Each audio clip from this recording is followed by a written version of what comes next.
And in the reports, they'll say 25 units of alcohol on a Wednesday, and Thursday they did nothing. And sometimes on the Friday they did nothing. I've had 25 units in it, so I know how much that is, but in fact, you wonder why an Irish guy, which makes me think of this, an Irish guy just recently did his first acquisition, but it took him, let me see,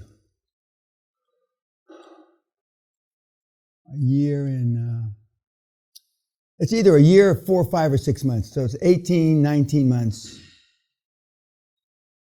But he was one of the guys that 25 units alcohol. Unless you're really tough, 25 units of alcohol normally wipes out the next day. But everybody's got a reason why this program takes longer than it should. It just so happens I saw that, and he made an acquisition.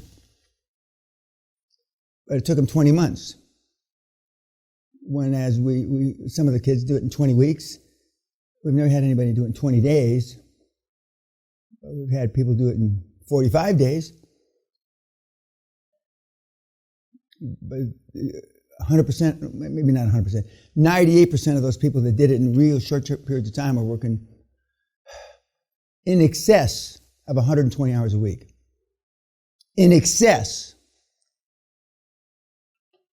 Now, when you list your first, I chuckle when I say this, when you list your hour by hour week, how many hours a week you work and how many hours you waste, at least half of you in this room waste more time in a week than you work.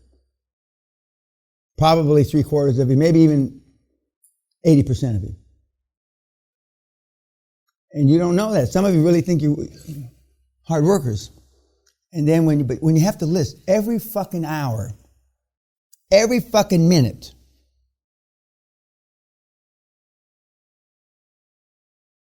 and when I tell you most of you ought to just shut down your Facebook, shut down WhatsApp, all the social media, and then you got a chance.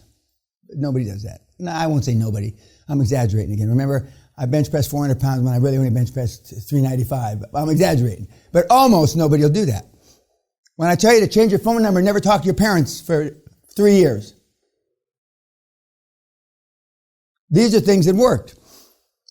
Back in the late 90s, we had a guy, a convict, did white-collar crime here in Britain. He had 3 O levels, 1 GSC. Could have been like one of the old farts in here. And I see him coming out. I'm going into the Ritz bar, the Trevally, and he's coming out of the Ritz bar at Trevally. And I said, "How you doing?" He says, "Fine, fine, fine." And remember, no mentor, none of that shit. Okay, hadn't seen him in a year and a half. And I said, "Well, he was worried about staying away from his convict buddies." And so he said, "Well, that thing that you told us about the phone worked." In those days, block phones. Okay. I said, "Well, what was that?" He said, "I changed the number, and it says on the message, if you don't have my number, you're out of my fucking life." And he said, I gave my number to 3 people, I think. I sent it to you, Dan. I said, well, I never called him, but he sent it to me. And he said, it worked fine, except when my mother got the message. She showed up at my flat. I didn't answer the door. Now, this sounds harsh, doesn't it? But some of you can't get rid of your parents with a fucking hatchet and a barge pole. And who made you fucked up?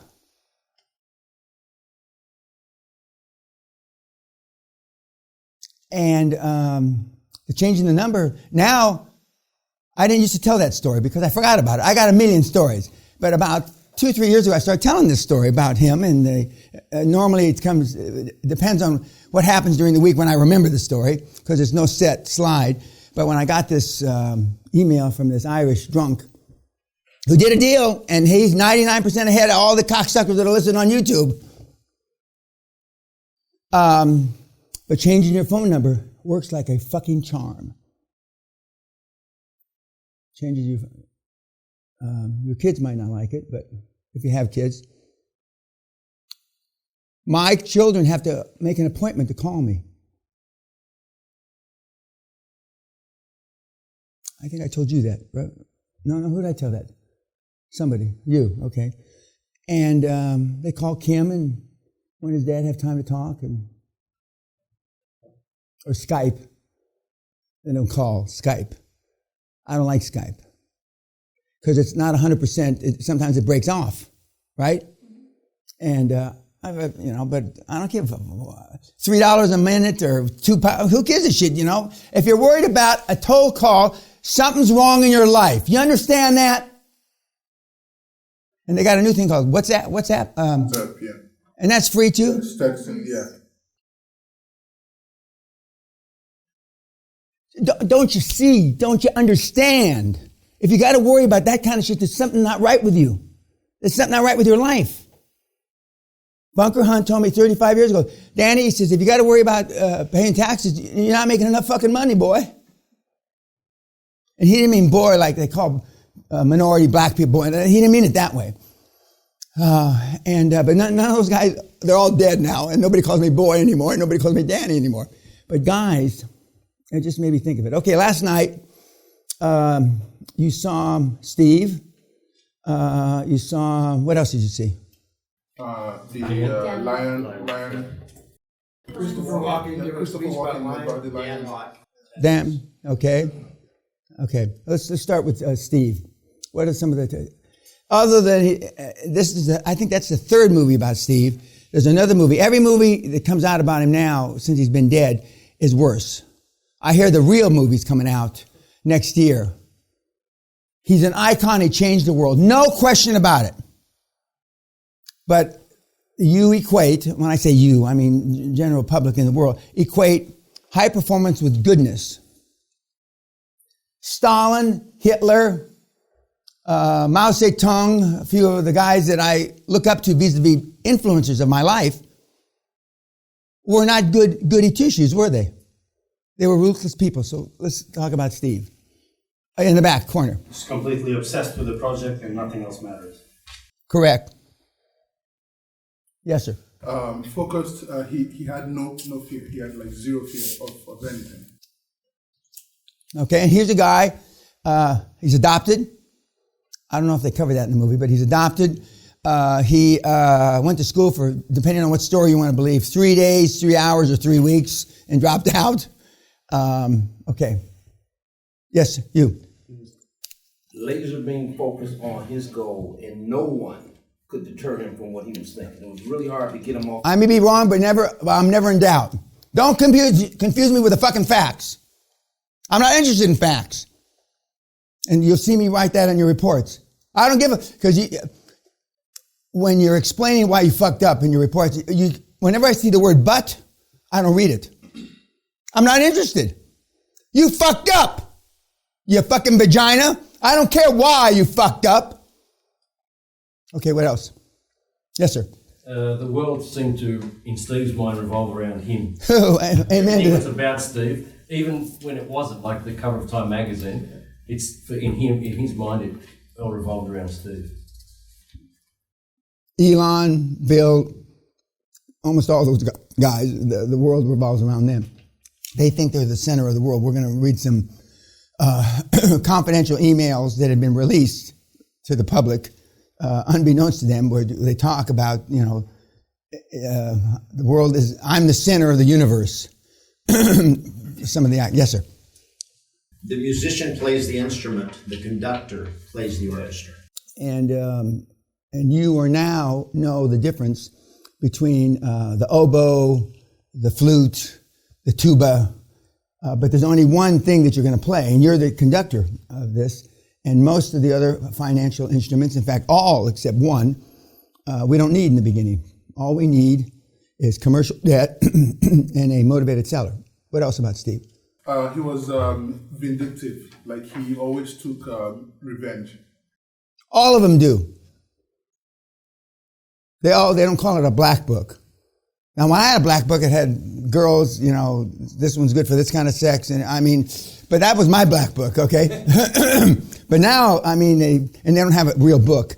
Now they put it in a file or a PDF or some shit that I don't understand. But they're all vindictive. They're all. What else? Yes, sir. Don't make relations personal and hold everyone accountable. Yeah, the great ability to compartmentalize. So he'll deal with his ex-wife, his daughter, a technical issue, his business partner, and then he walks on stage. And he's just transition between one and the next. No problem. Now, so far, all the things that you've described about Mr. Jobs, which is pretty consistent with all the high-performance people that we're going to talk about, are the antithesis of you. He entertains people to sell from the selling perspective. Yeah. He insisted on total control, and it was his way. Or the highway. Highway, exactly. And he wanted to win all the time, even when there was really no benefit, and there was a great loss to the other party. For instance, his daughter. For that measly sum of money, he'd rather argue and win the argument than pay the money. I want to hand you an article today to read about his how his daughter talks about him, she's a grown woman, and as soon as these guys die, for those of you that haven't been part of these circles, and I've been part of them in and out for over 35, 40 years, the real truth comes out. Years ago, it was the kinky sex and shit that you were sleeping with donkeys and shit. That used to come out. Now nobody gives a shit about that. Now it's all the non-PC shit that they did. Of course, that was non-PC, but that was before political correctness. And it's quite amusing to me, and especially when I know a lot of these guys and everybody that was part of those circles. It's like President Trump. I never read The Art of the Deal, his book, but the takeaway sell. You just walk out. It's this way, or you just walk out. You take it away, and you take the opportunity for him to buy it or participate away. That's the oldest sales technique since fucking Moses. Yet almost everybody that has ever come through this seminar in 26 plus years has never done a takeaway sale.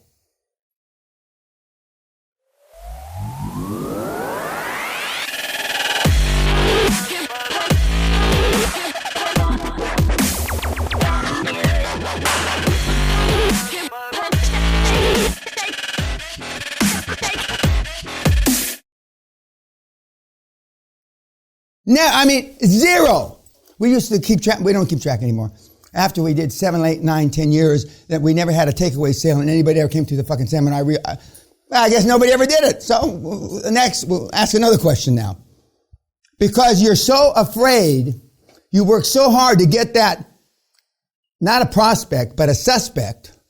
A suspect is somebody that will return your call, make a meeting with you. A prospect's a cocksucker that can buy from you. You took so long finding some meaty, skinny, 2-inch piece of shit that'll talk to you, you're afraid to lose them, so you won't do a takeaway. I've done more takeaways than I got white hair in my head. And 75 to 95% of the time, you close a takeaway. Fuck you. You don't want it. Goodbye. Remember what Frank said, the 7-footer? You got one offer.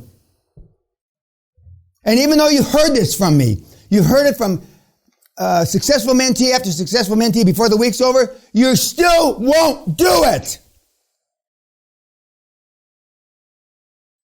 Because I tell you, it works 99% of the time. Well, maybe that 1% I'm going to get lucky.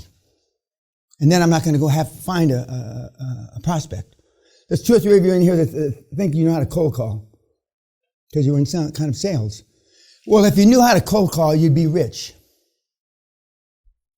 So for those of you, 2 or 3 of you that say that you can make 3, 4, 5, 9 million calls a day, well, how come you had to borrow from your mother to come here?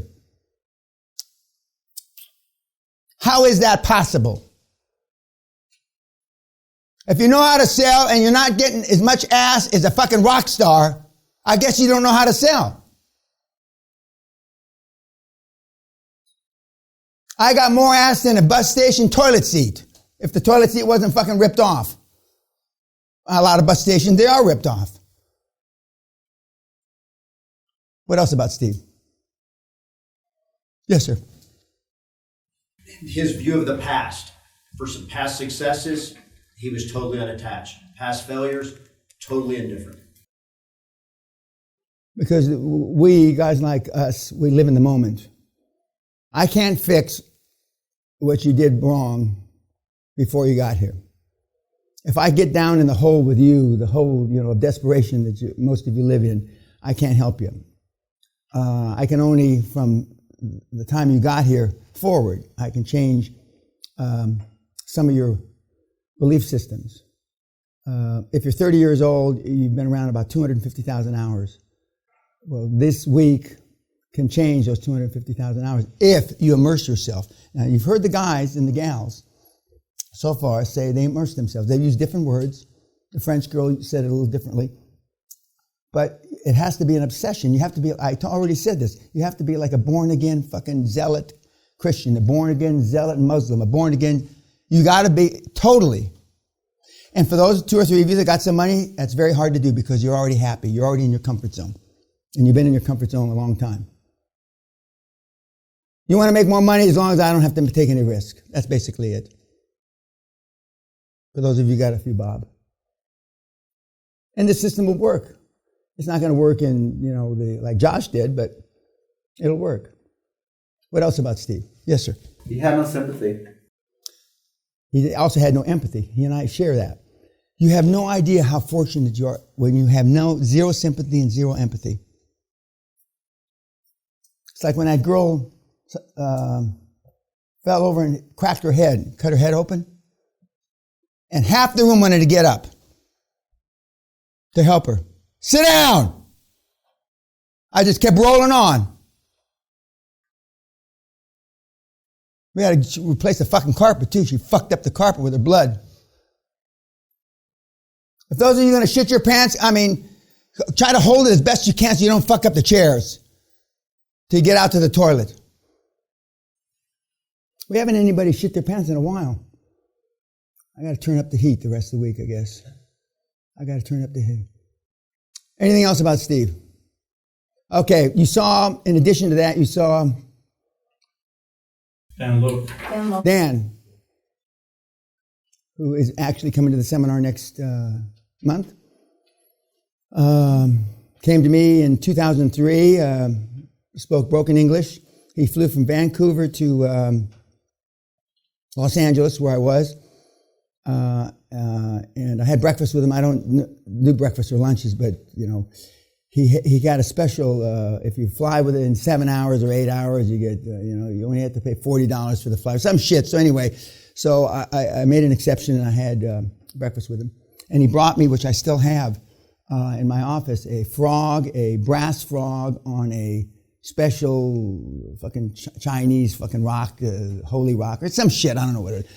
But I still have it. And when I went to see him in Vancouver earlier this year, I reminded him, and so when he spent several hours interviewing me, but and now he's a polished guy. He's made a lot of money, and he's helped a lot of people.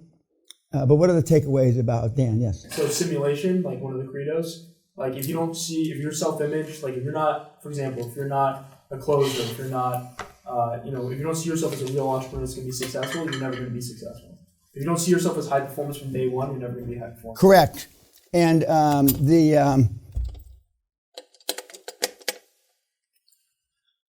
well, he certainly didn't see himself when I first met him. But his career has pivoted and morphed. He's not into his red silk suit anymore. But considering he can barely talk, he's a hell of a public speaker now. And he's transformed a lot of lives.